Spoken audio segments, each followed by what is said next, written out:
Hello and welcome to the Scotland Rugby News podcast with me, your host, Bruce Aitchison, for a lightning quick middle of the week podcast with my man from Scotland Rugby News, the one and the only Mr. Gavin Harper. Good evening, sir. Evening, how you doing? Yeah, good, thank you. It's been a busy day at Scotland Rugby News Towers. There's a lot to get through and not much time, so let's not waste any. A quick word from our sponsor before we kick off. Scotland Rugby News podcast is brought to you by S1 Jobs. If it's time to hand in your transfer request, then head over to s1jobs.com and upload your CV tonight. There are thousands of jobs across Scotland and you'll find the one for you, S1 Jobs, so start your search now. Gregor does not have to upload his CV to S1 Jobs because he has a job for another couple of years. Big news, is it? I don't know if it's big news. Is it big news?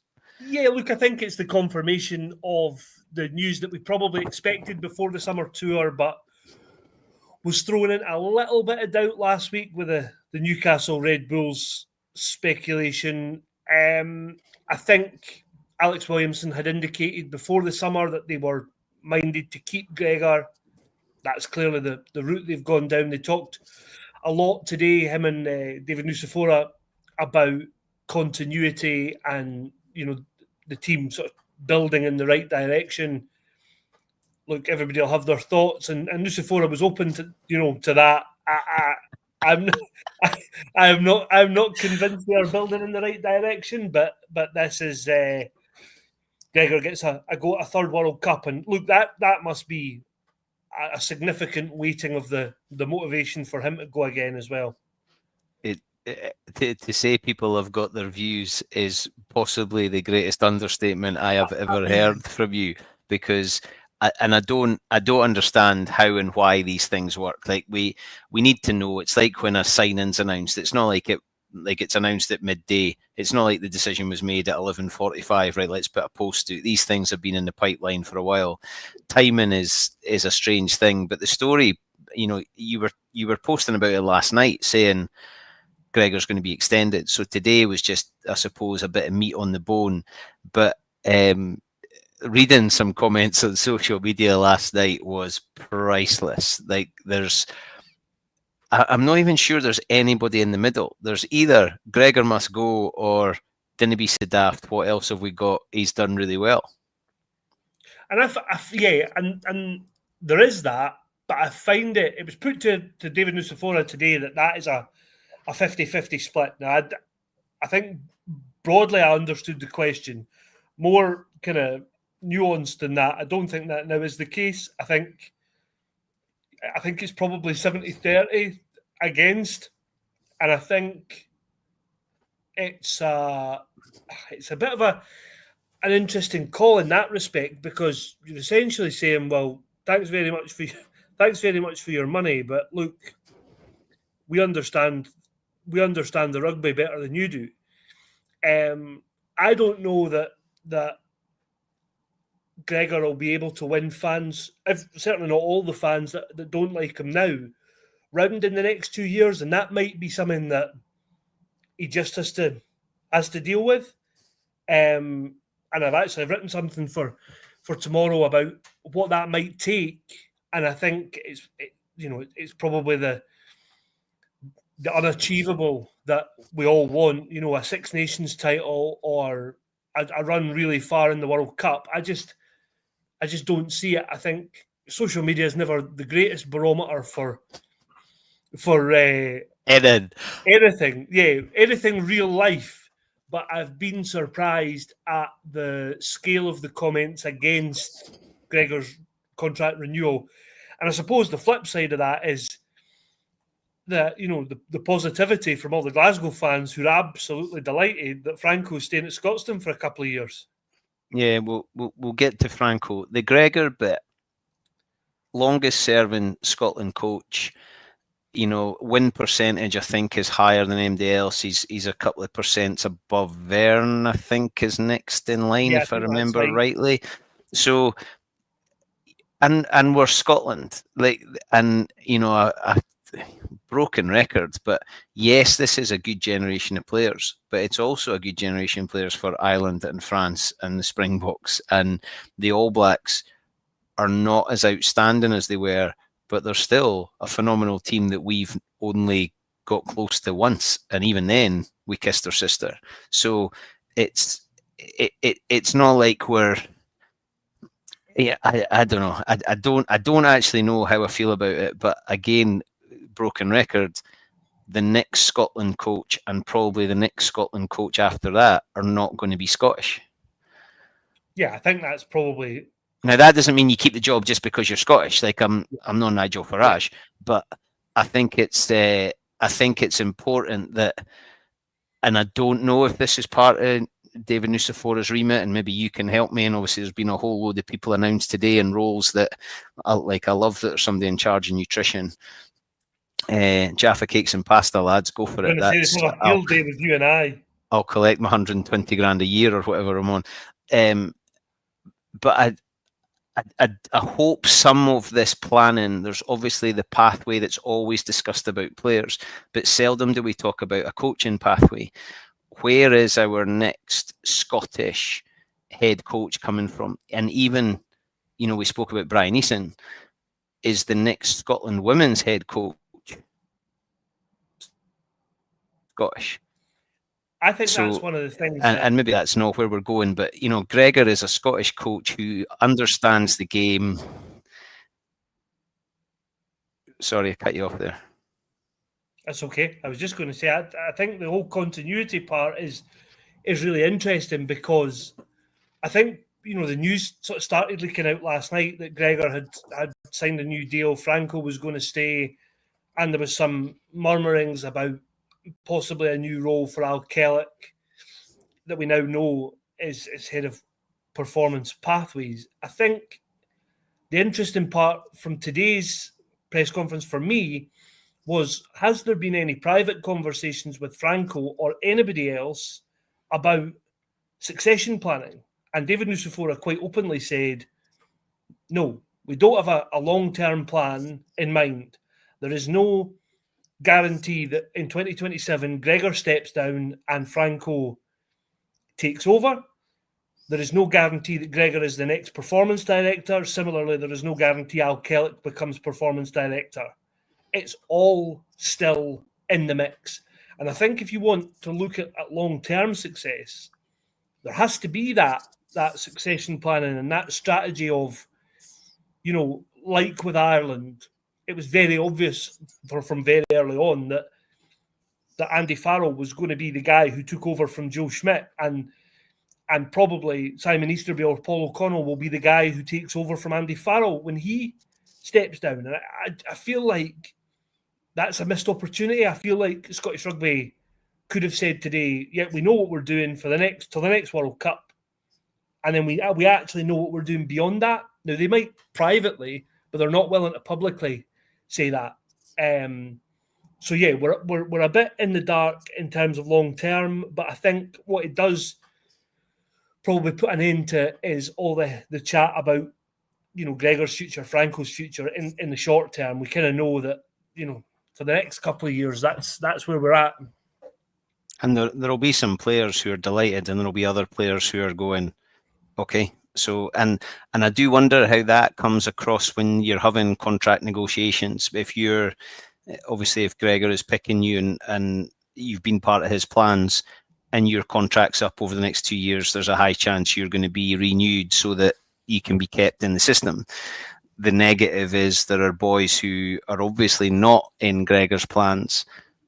I wonder are they now on the phone to their agent going, right, next contract, I'm out of here? Are they, Yes. So you're talking long-term planning, and that because our structure, because Edinburgh and Glasgow must produce players for the national team, those national team decisions have a ripple effect or drop-down effect or whatever you want to say to Edinburgh and Glasgow. Yeah, and I think, similarly, the impact of Franco staying, that might say, a Gregor Brown or a Max Williamson who's broken into the Glasgow team might now say, well, actually, I was thinking about possibly touting for a move somewhere, but do I maybe think about staying put now? I think the one other interesting part, there was loads of interesting stuff. I think Alex and David predominantly spoke for more than half an hour, which is rare to get both of them together talking kind of about such a wide range. But they were asked about Edinburgh, and Sean Everett's contract's up at the same time as Franco's and Gregor's kind of previous deals. And I think there's a piece on the site now, there's kind of work ongoing around that. And so Edinburgh fans, maybe, and Sean, I think the message was, don't be unduly worried that there's no update today. That might not be a million miles away. Yeah, that was a bit of a segue. I can't remember where that even came from. What was your question? I don't know. I bore myself sometimes. I actually spoke to an Edinburgh player today who said the pre-season has felt completely different because they've had continuity of coaches in the same position as they were at the end of the season before. Yeah. And it's felt good. And that's one of these things that, you know, you look at, I think I read somewhere in the English Championship, only one of the 18 managers in the Championship started and finished the season last year. So 17 managers were sacked in the core. So, and you know, performance, yada, yada, but understanding that continuity there is an importance on continuity. Of course, you change it if something's not working, but football is maybe a poor comparison. Maybe I'm comparing apples to apples, but the thought of having the same thing, understanding the game plan, building on what we've done before, that's a really powerful thing. Those relationships are hopefully strong because they've had some time to be nurtured. Yeah, and that should apply, you know, if that'll apply to Glasgow, it'll apply to Scotland. The challenge for me now with Scotland is they've got to get rid of this inconsistency. Like, they've got to do something now that they haven't managed since the World Cup or before the World Cup, and actually string a load of games together where they win, and the performances maybe actually don't matter that much. I think the result at this point becomes the thing. If Scotland are to become contenders, challengers, hopefuls for a title, you know, you look at teams that go on journeys. Gregor's Glasgow team, they were in finals long before they won the Pro 12 in 2015. So I feel like, yes, Gregor, you know, we're not saying that Gregor's a bad coach. He's taken Scotland on from where he inherited the team. I think the challenge now is, can he get them to that next level? You know, I am not 100% convinced he can. So did they explain what the next level is? Did they explain what his KPIs or targets or whatever they're using now? Did they give any indication what the barometer is for measuring Gregor as success, or what is the next level? Like, what level are we at now? I mean, the short answer to that is no. Nusafora said that they don't judge success on results, which I can imagine people watching this might have different views on that. That's like Kevin Bridges when he does the sketch with David Cameron about go and volunteer and get self-esteem. He's like, I'm going in to pay for something with my self-esteem. Yes. Yeah, let me just find, if I can find this bit about what he said. Yeah, so he was asked, is more of the same good enough? No was the answer. You never sit still. You always have to be evolving. No one's ever sitting going, I'll just do the same as what I did yesterday, because people raced past you. So he talked about evolution of what we're doing and how it's happening. But then he talked more kind of broadly about the evolution of Scottish rugby as opposed to the evolution of Gregor and the team and all that kind of stuff. Yeah, I'm intrigued. Like, those are the things, and I don't know if it'll ever happen, But those are the things that I think the people that are quite angry on Facebook would love to know. But then you're able to hang somebody with it. If they come out and say, right, Gregor needs to get us in the top 6 in the world and a semi-final place at a World Cup, and we have to finish in the top 2 of a Six Nations, then obviously it's tough. But I don't know what level we're at. I don't know what, and I don't need to, and it's not really, but I want Scotland to be successful. I'm not sure I'm ever going to see Scotland win a Six Nations. I'm not sure I'm ever going to see Scotland hit a semi-final of a World Cup. Yeah. Are those realistic? And there's so many things that contribute to that are out with your control, injuries and red cards and, whatever it may be. I just think that people are going, why is this enough?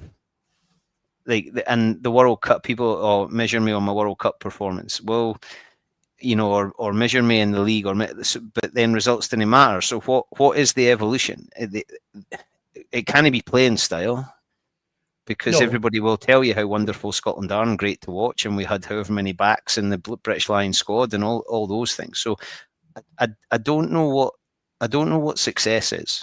Is probably my shorthand for that ramble.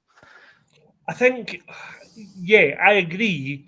And I think that it's the expectation. I think when I can remember watching the team that Gregor played in with Alan Tate, John Leslie, Gary Armstrong, I remember thinking, well, hang on a minute, this team's pretty good. And of course, they then won something. And that kind of was the end for that team. I think the frustration is, since then, beating Italy or beating England constituted, we did okay in the Six Nations, we weren't very good for a long time. And actually now, as evidenced by the Lions and all that kind of stuff, we've got players who can compete at the very, very, very top. And they've shown that individually, but collectively we still struggle to put it together. But I think, now the days of, we won the Calcutta Cup, or we won 2 games in the Six Nations, I'm so glad that's gone. And if you look, it's like the crystal ball. Look 10 years into the future, I really worry that people are sitting saying, if only we'd beaten Italy, we wouldn't finish bottom of the Six Nations, or because we've missed a huge chance with Finn and Sione and Blair Kinghorn and Doohan and all these guys, and we haven't won anything. And I think that has to be, you're right, I'm not sure I can see us Scotland winning a Six Nations. But let's be honest, we haven't even been contenders yet under Gregor in 8 years. So he's now got two more shots at least making Scotland challengers. And that has to be it. It has to be, if you don't deliver the title itself, you've missed out because of a bounce of a ball or a red card or an unlucky result. Sometimes those things go against you, and sometimes that's the journey of a team. But, we're talking about evolution. Like, this is 8 years in, and Scotland have finished 4th in the Six Nations 6 times. But he's got the highest win percentage of any coach, and he's and he's not done that over just 2 seasons. That's a long time. But then you look at this autumn, and you've got 2 games that shouldn't trouble at all. Tonga and America, one of them outside the window. But those should be winners, and we know that caps will be given to players who are not his front runners. But you're also playing against an Argentinian team who continue to improve and have already beaten the All Blacks this year, and then the All Blacks. So expectation for the autumn, I think quite often is 3 out of 4 would be success, because we tend to play to the bigger nations, and then there tends to be so. But now, like, we're going to have to be very, very, very good to win 3 out of 4. I think you could argue, well, yeah, you're right. We're going to have to be very good. Do you know what though? It wouldn't surprise me one bit and I said this thing last week or the week before, if Gregor Scotland go and beat the All Blacks, given the way the All Blacks have been in the last 18 months, I don't think since Scott Robertson took over, they've kind of lost a bit of that aura. But like even that, yes, it would be a huge feather in the cap. But we've been here before so many times, that one-off result, and then, you know, the following week you could lose to Argentina. Like that is the way that Gregor's regime has gone. And for me, like it would be, okay, if you're going to be challengers come Six Nations, I think in the autumn you've got to look and say Scotland should go 4 out of 4. I don't think they will. But is nothing would make me happier if Scotland went 4 out of 4 in the autumn. But you know, is that this evolution that Nucifora's talking about? No, it can't be, because he said it's not about results. Exactly. So is it evolution? I'm not 100% sure where we are with that. I think, let's wait and see. We should probably move on from talking about Gregor. We should. So cards on the table. I'm delighted that Gregor has been extended because it puts everyone to bed. I wasn't sure who was going to replace him. So then Franco has signed a contract which takes him beyond Gregor, but because it's the same boss, that doesn't mean that Franco doesn't take over for Gregor. But Glasgow supporters, I think, it's not a 50-50 split. I would imagine it's close to over 90% people happy that Franco's staying. Yeah, I thought you were going to go full marks there and say it was 100%. Nah, because it's Glasgow. There's folk over there that are never happy. I think the people who don't want Franco to be Glasgow coach are probably disappointed that he signed a 2-year extension because they want him to be Scotland. They said Edinburgh. They want him to be Scotland coach. I think other than that, Glasgow fans will be absolutely delighted. When we spoke to Franco in Dublin at the end of the semi-final and he was in tears, I, along with other members of the Scottish rugby press, said, no way, that's definitely curtains. Franco's not coming back. He'll have the summer in South Africa, and at some point it'll be announced Franco's off to pastures new, whether that be Wales at the time or wherever else.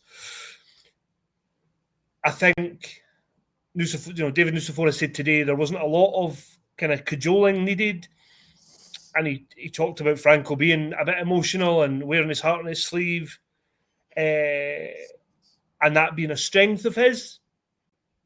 So I think with the more time that's passed, the more perspective Franco's probably got. And look, I think from a Glasgow point of view, this is a great opportunity, because when Franco came in, everything was a mess.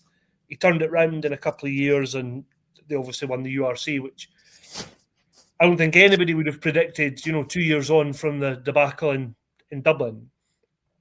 I think he's got this almost feels like Franco 2.0, that he's got to rebuild almost again, although he's got the nucleus of a great team. He's lost a bit of that strength and depth. So the challenge again is, how do you bring through the next Max Williamson, the next Ewan Ferry, the next Jamie Dobie, and where do they fit into not only the Glasgow picture, but how do they fit to the Scotland picture? I'm going to start a rumour here. I think Franco was waiting to get rid of Al before he re-signed. And actually, talking about that, from a Glasgow point of view, if you're losing your managing director, like, you should be pretty pleased to be keeping your head coach, because you don't want that turnover of really important staff to happen all at once. Yeah. No, and Franco, he seems passionate about it. You've spoken about how emotional he got. He puts more into it than just analysis and picking up his pay packet. He's really done a number there at Glasgow, and it seems to matter to him. And while he's not Scottish, I think we're probably going to start to claim him as our own over the next 2 or 3 years. And that having that continuity for Glasgow Sean is still there from last year, Gregor going in, that there is in the men's game, certainly there's continuity there. And Big Al leaving Glasgow, he's posted some videos today to speak to the Warrior Nation, and he's been replaced, or an interim replacement put in. I don't know how that goes about. They've been advertising a lot of jobs on S1 Jobs recently, so there's another one for the managing director at Glasgow. Interesting times, and Big Al, he's been around for a long time. Putting him into a new role is an interesting one. Yeah, so I think just on that, Kenny Brown has been appointed as the interim Glasgow MD. That'll be for 12 months, so it buys them the full year to start looking for a longer term replacement. I would imagine if the sort of interim period goes well, Kenny will be in the running, you would think. He's been somebody who's been about Glasgow Warriors for a long time. I haven't had many dealings with him, but certainly when the announcement was made, I thought, okay, well, if you're opting for continuity elsewhere in the business, you can understand why you would go with a continuity pick. I think the Al Kellock one's interesting because we reported before David Nucifora joined and when Jim Malander left that Al Kellock was in the running to be performance director. And today there was a lot of talk about this isn't performance director, but could it lead to that? When Nucifora leaves, could Al Kellock be essentially the guy who steps in? And, while he wasn't committing to that, Nucifora certainly didn't rule it out. So it's definitely I think we can call it a sideways move, from managing director to head of performance pathways. It's a bit of a sideways step, but Nucifora was saying that Al Kellock's really keen to get back into that performance, the high performance side of the game, and that's it feels a bit left field, but that's kind of been an aim for a while, I think, and that's where it's come from. Yeah, talking continuity and planning, and they didn't put their cards on the table about Franco replacing Gregor, and maybe there's a lot that needs to happen between now and then anyway, but Big Al going in, learning those things would suggest there's a tip of the hat to, Nucifora has an expiry date on his contract, doesn't he? So there surely is something happening in a way that somebody can learn what's going on and prepare for Nucifora moving on. I think even that's a really interesting point, because the last time we sat down with Alex Williamson, he suggested that Nucifora wouldn't stay beyond his current deal, which expires basically this time next year. And today, there seemed to be a bit of a suggestion that actually Nucifora might consider there being a bit of wiggle room on that. And I wonder, you wouldn't want the whole thing changing, presumably performance director, head coaches, after the World Cup. So I wonder if there might be a move, a year for Al in this job and then maybe on to something else as performance director while Nucifora maybe still works in the background. I can see this being more than just 2 years and then it's a clean break with Nucifora. Interesting. I hadn't looked that far ahead. That's an interesting way to put it. And maybe David Nucifora has seen enough to suggest he wants to stick around and can see something happening. And yeah, and I think the other thing to say is that he's obviously not full time currently. There's been much said and written about him being based in Australia most of the time and being back here sporadically. Look, I think if that is a pure consultancy job, then I think people could stomach that a lot easier than they would if we thought this was the guy who was overseeing a big change in seismic changes in Scottish rugby. Jamie Farndale will be going nuts about sustainability if we're flying somebody back and forward for Australia all the time. We'll get Farns onto this one. So Al was kind of announced, not really all together because it is a different thing, but Alex Ross comes in from the Miami Marlins, performance and sports science. James Moore comes in, physio and rehab from the Brooklyn Nets, MBA. Richard Chesser, nutrition for British Swimming, and James McLaren is from EY for business. Like I've said this before, I didn't really understand the makeup of the organisation. I'm assuming these are new roles, but like the physio and rehab, that was Dr. James, I'm assuming, like historically would have taken a lot of that load. Yeah, it's hard to kind of define where the boundaries to these new jobs, they are new jobs, and kind of historic ones would have sat. I think they will all report into David Nucifora. Ultimately, they will work alongside Gregor, and I think there was a lot of the emphasis. So sorry, are these are just Scottish men roles? Yeah, these are Scottish rugby roles for the men's team. So we can come on to the women's stuff in a minute, but I think so these will sit alongside and work with Gregor and work with the pro teams, and we'll get. I think the idea basically there was an emphasis today put on Gregor having this structure, so he's not, I suppose, like the Alec Ferguson making the tea, signing the players, printing the contract. It felt a bit like that, whereas this new model. He only works about 14 days a year as Scotland coach.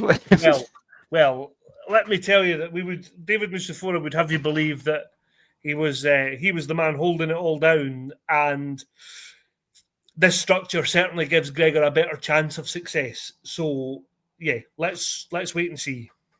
I'm not convinced there's going to be a lot of tea and buns at the meetings if Richard Chesser's got his way about it, Mr. Nutrition.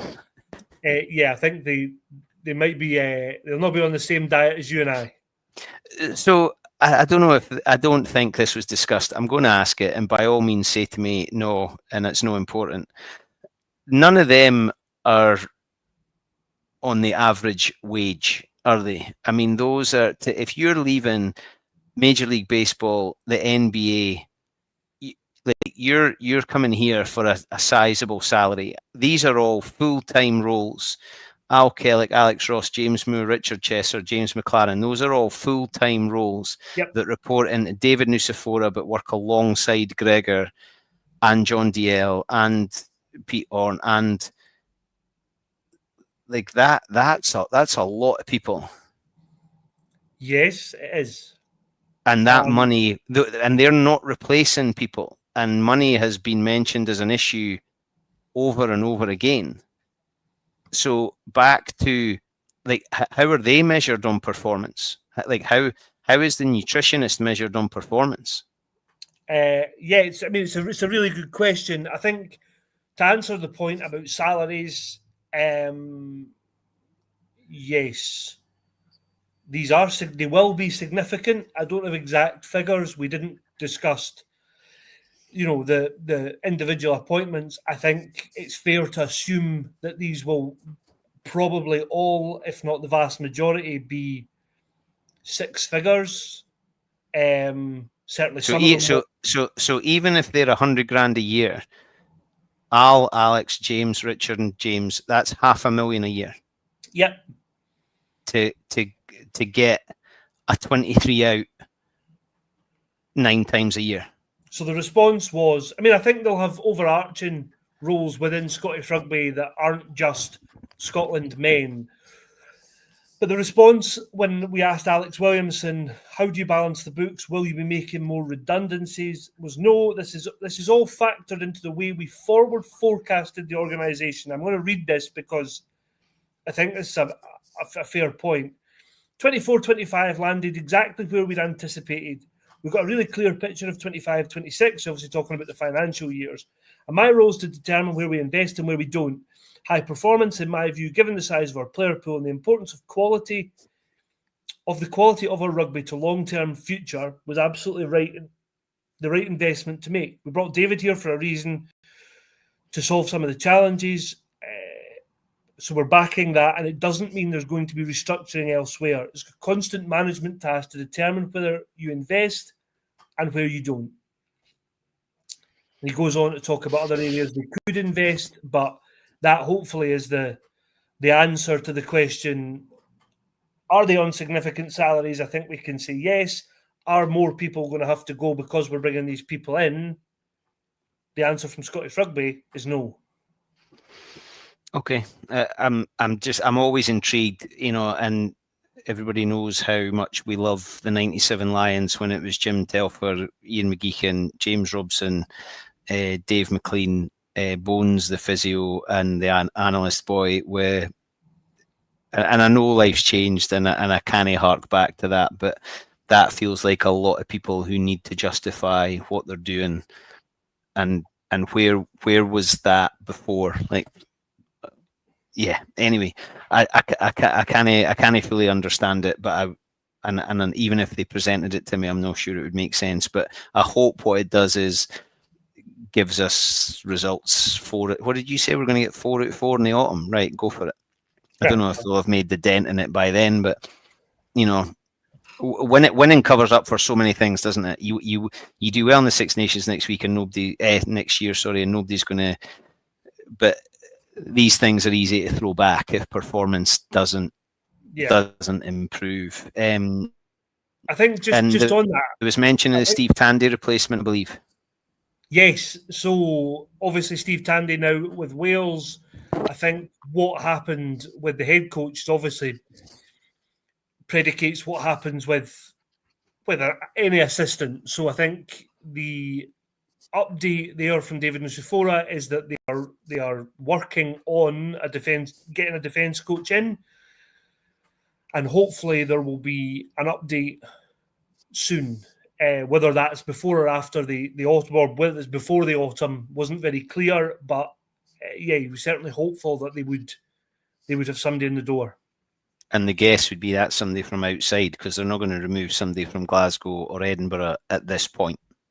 Yeah, again, I think if you were going to do that, you would have done it already and allowed the pro teams to recruit a coach for the start of their seasons. So my guess would be that it is somebody from the outside, but you can never tell. No, okay. And then they also mentioned a bit about Brian Eason or Scotland Women and how they replace there. Yeah, so I think this is interesting because it was mentioned in the context of the World Cup. Obviously, Gregor's taken Scotland men to 2 World Cups and failed to get out the pool both times. Brian's obviously led Scotland Women out of this pool at the World Cup that's currently ongoing. When asked, what quantifies success then for a Scotland coach, can you offer a comparison? I think the phrase "you're not comparing apples with apples" was how David Nusifora responded. Before he suggested that the decision for Brian Eason to step down was solely his own. And not influenced by Scottish Rugby. I think the update on a replacement was that again has started. There is likely to be more stuff announced around that and the women's game in general. I think we know what's coming in terms of contracts, but that is coming after the World Cup. How soon after, I'm not sure, but there'll certainly be announcements about women's rugby coming after this tournament. Okay. Well, yeah, and there's going to be a lot of announcements about women's rugby. You would imagine there's a lot to happen. There's probably things that have already happened, but they're not in the public domain for us to know and discuss and talk about. But hopefully that can get sorted.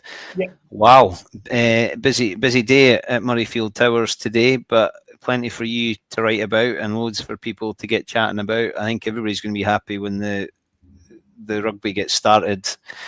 The men's rugby gets started. Scotland women, Canada at the weekend, tough task.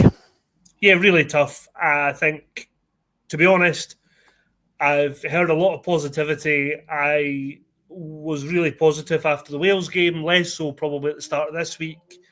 I think it's a really tough ask, but we've said it how many times in the last 3 or 4 weeks. Getting out the pool quantifies the tournament as a success from a Scottish point of view. They've done that with a game to spare. They can go at this weekend and have a bit of a free hit and see where it lands them. I think they're massive underdogs, but look how many times have we seen a Scot or Scottish sport produce a mad upset. I wouldn't rule it out, but I think smart money would be on Canada for that one. And hopefully Lana and Jade are back. So the only concern is Elian Clark at tight head, which is a concern because she's really done well and kicked on since Christine Bellil sort of finished for now. So that one's a bit sad, but Brian should be able to pick strong. You wonder what Canada do. I think both teams have to pick their strongest and go for it. If Scotland do win, like, you can then start to get silly with your dreams, because if we lose, we play England and it's probably chips and hame. If we beat Canada, it's whoever can get over this 31-all draw in the best way with points difference between Australia and the USA. And I would love to see that. I would love to see Scotland be able to take on America or Australia, because I think that would be a pretty fair fight, and I think it would be interesting. Then you start to get carried away. Let's not do that until after the Canada game. But I'm really looking forward to it. The positivity around it has just been incredible, and there's been so many things that have happened that have just made it such a success. And I'm glad the Australia USA game is, it's something to play for this weekend, because everything else is pretty much a foregone conclusion. Yeah, no, you're absolutely right. I think so. Just on that, I was just reading there an update from the Scotland camp delivered about Elian Clark by her sister Ria, is that she's apparently progressing well. So they've obviously felt no need to make a change. Whether she features this weekend, sometimes the players who do press are not a bad indicator of the way the team is going to go. And I think the players put up today, Molly Pullman, Ria Clark, Eva Donaldson, Evie Wills, might indicate that Brian has got a different mind to you and isn't going to go full strength. That might be pure speculation. And that might also throw Scottish Rugby's strategy of putting players who play up to the media into some doubt. But no, look, it's a big game. I think you're right. You can get carried away if you look too far into the draw. I think it would be a huge statement if Scotland can win, but I think one eye must now be on the probability of playing England. That's a really sore possibility. It is. They are just immense. Like the depth is just immense. Anyway, busy day. Good to chat. Hopefully we've got loads to talk about next week, because we'll be looking forward to pre-season friendlies. We'll be looking forward to Rugby World Cup quarter-final, which sounds bonkers to be saying that the second week of September, but that's what it is. I think everybody, the Edinburgh player I was speaking to today, was talking about how there's positivity around, but then caveat, there's always positivity at pre-season, because you've not been smacked in the face yet. I like the makeup of the pre-seasons for both clubs. I think it actually feels like a pre-season that will allow you to hit the first game with all you've got. So and both clubs need to start well, and we'll get to that. But yeah, exciting times. Good to see you, fella. Have a great weekend. I'm off to Brighton, but more about that maybe another day.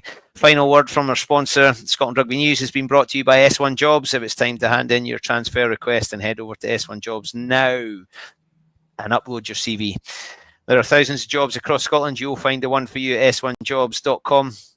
Go for it. You never know what might happen. Cheers, big fella. Speak to you soon.